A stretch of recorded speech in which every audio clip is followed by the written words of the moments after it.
in Virginia, and I met Michele when we were both starting out on our fantastic effort to become the beautiful women that we are today. And we were workout buddies, and Michele was an inspiration. She had lost a lot of weight by herself, working hard, and had a sense of commitment and courage that really was something I hadn't run into before. I was getting to the point where I had major depression, and I had asthma that was really in bad shape. It was like pre-diabetes.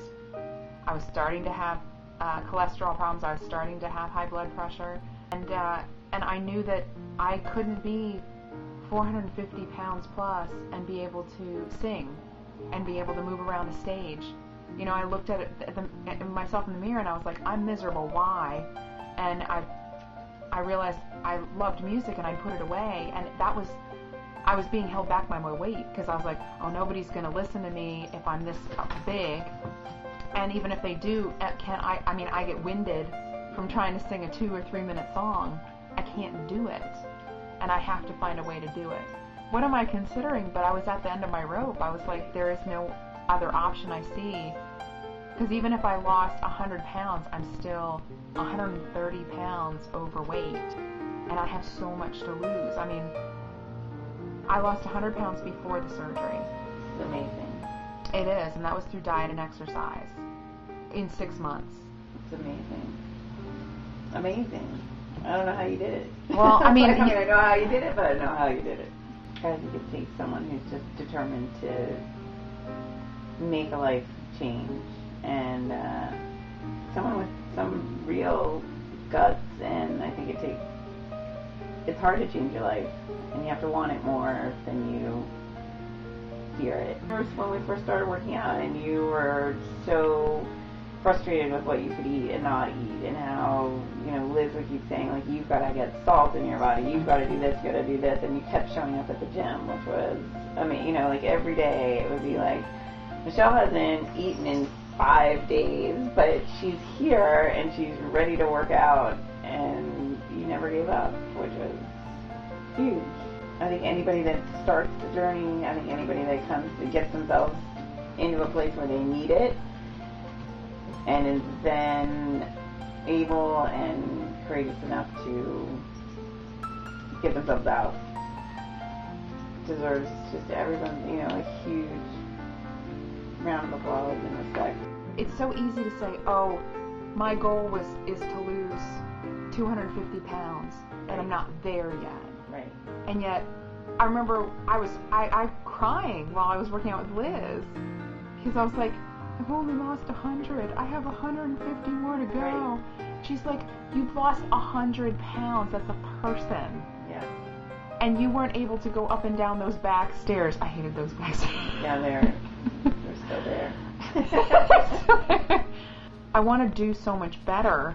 She's like, but you don't understand how far you've come. Yeah. And appreciate where you're at. I had no idea that you were a singer, and I remember the first time you played your music and gave me your headsets, and I sat there on the bench and you were doing like tricep dips and everything else, and I sat there and I was just mesmerized, and the best part about it was that these songs were full of such passion and anger and like love and remorse and passion and anger. But listening to the music was just, and I remember looking at you and saying, like, damn, you're good. You know, you've got something else going on here besides the fact that you're remarkable at this journey that you're on. So I'm so happy to see this happening, and so happy to, you know, like, I know how hard you've worked, and I'm really excited for you, and I want you to be this huge star. And I remember saying to you all the time, like, when you're big and famous, are you going to give us seats, you know, are you going to remember the little people that helped you on the elliptical and gave you that encouragement, and you're like, Michele, here we are, and now here we are, like, you've gotten to this point. So Michele has these awesome songs about guys. The best part of these songs is that, just like in life, Michele is able to recognize that there's nothing wrong with her it's these guys that are the issue, and that everything would be okay if these assholes were not assholes. It's just a way of saying it and putting this sentiment to music that makes it just fun instead of, well, it is gut-wrenching, but it's fun. And at the end of the day, and at the end of the song, you come out of it feeling triumphant. And that's the best part about listening to Michele's music, which I did while I was working out at the gym, and I weighed 300 pounds, and I had no idea how I was going to get through the day, and whether this was going to work, and whether I was going to feel great about myself ever. And what Michele brought to every day in that gym was just a sense of humor and a brilliant sense of, I think, how the world really works. So it's a privilege to be able to talk about Michele's music and to say to everyone out there that if you're lucky enough to hear her songs, you'll be thankful that you have. Thank you so much.